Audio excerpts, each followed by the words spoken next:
Hi everyone. Today we are going to discuss about a problem which our immune cells face while dealing with some important kind of microorganisms, and we are going to discuss how God has blessed us to face that problem. Now the problem is dealing with capsulated organisms, and the problem is the very slow speed of phagocytosis by the phagocytes, that is the neutrophils and the macrophages. Now we all know that the capsulated organisms are a little tough to be phagocytosed. Now this is the problem, and there are two reasons for this problem. The reason number one is there are negative charges decorated on the surface of the capsule which are repelled by the negative charges on the phagocytic membrane. That is first reason. And the second reason is we all know that most of the capsulated organisms have got a polysaccharide capsule, and polysaccharide per se is a very slimy and sticky substance, so it is very tough for the phagocytic cells to tightly grasp the capsulated organism. That is why these kind of capsulated enemies are a little difficult to be dealt with by our immune system. For example, in this case we are seeing a capsulated organism, that is Streptococcus pneumoniae. We all know it's a gram-positive diplococcus. Now suppose it enters the body of an individual, so the immune system cells, the phagocytic cells, macrophage or a neutrophil, it scratches its head, it's in a fix now, it keeps thinking what to do now. This is a smart bacterium. Because of the two reasons which I mentioned just now, it's tough for the macrophage or the neutrophil to phagocytose it and kill it. But God has blessed us with a method to evade this problem or win over this difficult situation. And what has God bestowed upon us? Our immune system has got the ability to manufacture proteins called as antibodies, which are very specific against the capsular antigens. Okay, so these orange colored molecules are the antibodies, and we all know that an antibody has got two important types of portions: the FC part, that is fragment crystallizable, and the FAB part. Now FAB stands for fragment antigen binding. I personally would like to bestow it the title of fabulous part of an antibody molecule. Why it is fabulous to me? It is fabulous because it is fabulous enough to stick to the microorganism, stick to the enemy. Enemy is our microorganism.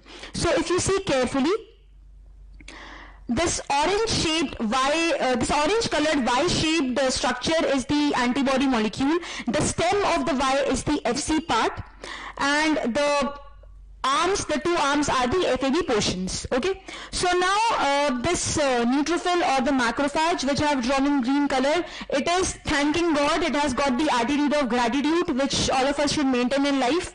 It is thanking God. Thank God the immune system is smarter. Now why the immune system is smarter?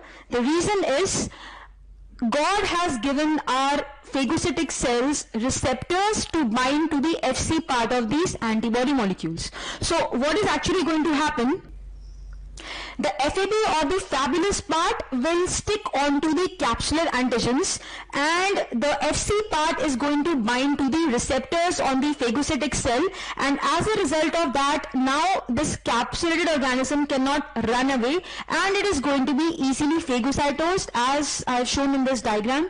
So who is having the last laugh now? It is our phagocytic cells, that is the neutrophils and the macrophages. So all of us know that neutrophils and macrophages are part of the innate immune system, and antibodies are part of the acquired immune system. So this is a very good example of proving the statement that innate immunity and acquired immunity are not independent, they are interdependent. In many instances, both of them work together cooperatively to deal with the enemies, that is a plethora of microorganisms. Right? So antibodies are very specific molecules which are generated against specific molecules decorated on the surface of microbes. Right? So these antibodies were manufactured, and then the story was carried forward with the help of members of the innate immune system, that is the neutrophils and the macrophages. So now this neutrophil or macrophage is pretty satisfied. Okay, and this facilitation or enhancement of phagocytosis is referred to as opsonization. Imagine without opsonization, our neutrophils and macrophages are like balgadi. They are traveling at a very, very slow speed, but in the presence of these antibody molecules, which are known as opsonins, the speed of phagocytosis is very, very rapid. They become Shatabdi Express, and such molecules, because of which phagocytosis speed is enhanced, these are referred to as opsonins. Now you need to know the important examples of opsonins. For example, we have got IgG1, IgG3 and C3b. Now many books do not comment upon the specific subtypes of IgG as being the important opsonins, but specifically IgG1 and G3 are much better opsonins as compared to IgG2 and G4. Remember, 13, as per numerology, many people believe it's not a lucky number, but I beg to differ. I don't believe in all this.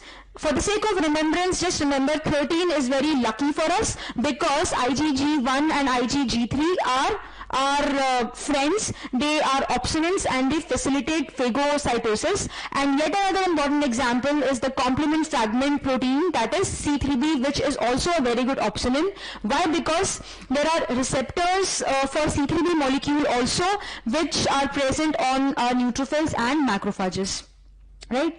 Now, to conclude this video, I would like to highlight some of the important examples of capsulated organisms, which are like this. From top to bottom, go like this. Some creatures have pretty nice capsules. S stands for Streptococcus pneumoniae or pneumococcus. Then Streptococcus pyogenes, that is group A Streptococcus. Streptococcus agalactiae, that is group B Streptococcus GBS. Then creatures, Klebsiella pneumoniae. H is Haemophilus influenzae. Pretty, Pseudomonas aeruginosa. Nice is Neisseria meningitidis. Now, two important pathogens of the Neisseria genus are Neisseria meningitidis and Neisseria gonorrhoeae. How to remember which is capsulated, which is not? Remember, meningitidis is going to cause meningitis. Our brain has got a covering or a capsule of meninges. So, meningitidis is going to have the capsule, whereas gonococcus, that is Neisseria gonorrhoeae, is devoid of a capsule. Okay, and then C stands for Cryptococcus neoformans, which is a true yeast, right? Then one more example I would like to quote over here is Histoplasma capsulatum. It is not capsulated, remember. This question is frequently asked. Don't go by its name. Its name says capsulatum, but it is not an example of a capsulated organism. Remember, it's not necessary if somebody's name is Ram, then that person is not going to lie or cheat. Okay, so I hope this video helps you. All any kinds of doubts are welcome in the comment section. Study well. God bless. Thank you.